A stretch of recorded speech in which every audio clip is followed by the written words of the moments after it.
There is a crisis here.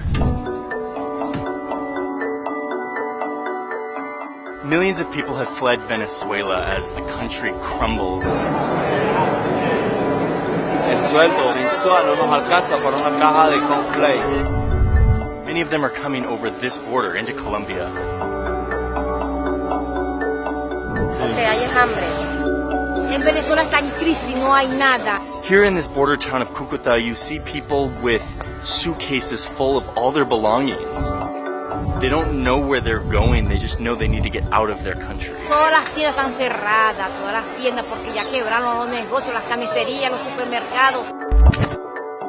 If you need proof of how bad it is in Venezuela right now, look at this purse. This purse is made entirely of the bills of the Venezuelan currency, the bolívares. Inflation is so high that this money is now completely worthless. And so my friend Jorge over here has gathered a ton of this stuff and turned it into commodities, into purses, into sculptures. It is worse than it sounds, and it sounds pretty bad. The country's inflation rate will rise to 1,000,000%. Esto lo que yo tengo aquí, el que estuviera esto en Venezuela tenía plata, era millonario. More than 1 million Venezuelans have moved into Colombia in recent years. And in an era of record-setting migration, when borders seem to be getting thicker, harder to cross, Colombia is doing something that you don't see very often. It's opening its doors and it's letting people in. The border crisis is shocking. It's a real humanitarian crisis. The economic crisis there is about to get even worse. Is there a point at which Colombia and other countries in Latin America step in and say enough is enough now?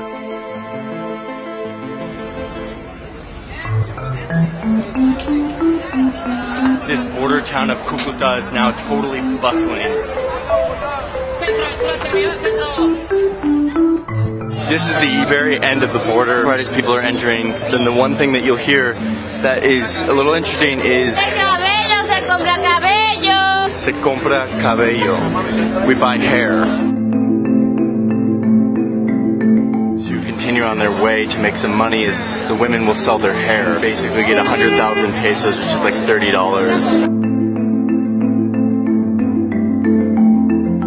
I'm eating a Venezuelan-style hot dog.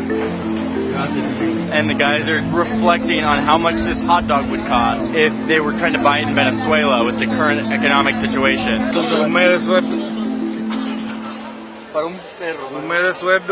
87% of the country's households into poverty. Images that we have just never seen in Latin America before is unfortunately something we're seeing now. The collapse of Venezuela didn't happen because of a civil war or a natural disaster, but rather the colossal economic mismanagement by the country's leader, Nicolás Maduro. In just a few years, Maduro grabbed control of most of the government and then drove the country into an economic disaster worse than the Great Depression and the fall of the Soviet Union. Hay mucha gente pobre y con hambre. Que no se consigue medicina, la enfermedad de los niños, las vacunas. En Venezuela ahorita un almuerzo sale un realero. Of the 2 million people who have left Venezuela in the midst of this crisis, about 1 million have come to Colombia, easily more than any other country.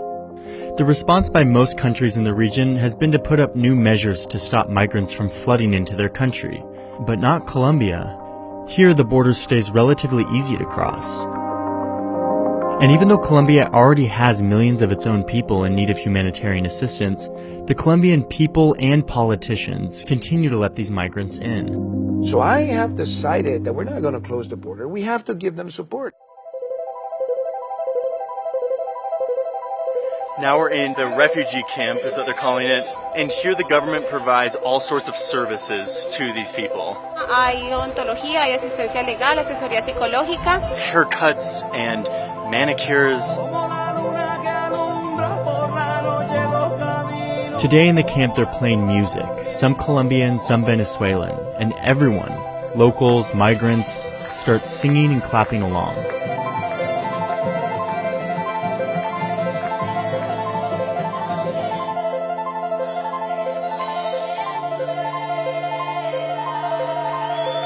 No nos dividen fronteras, tenemos un mismo cielo que nos acobija. Venimos a que sepan que tu bandera es mi bandera. Queremos dar gracias a la tierra colombiana y bendecir a Colombia.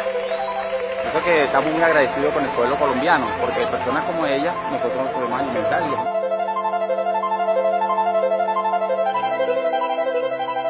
The Colombian government has given most of these migrants status, allowing them to live in the country, get health care, work, and study for 2 years. But it's not just the Colombian government opening its doors. In a neighborhood near the border, people have started taking migrants into their homes, indefinitely and for free. Pero yo acá tengo sino 4. ¿Cuatro? 4 nomás. ¿Es una familia? Sí, es una familia. No me da miedo. Sé que si lo hago de un corazón, yo sé que Dios no va a dejar que a mí nada malo me suceda.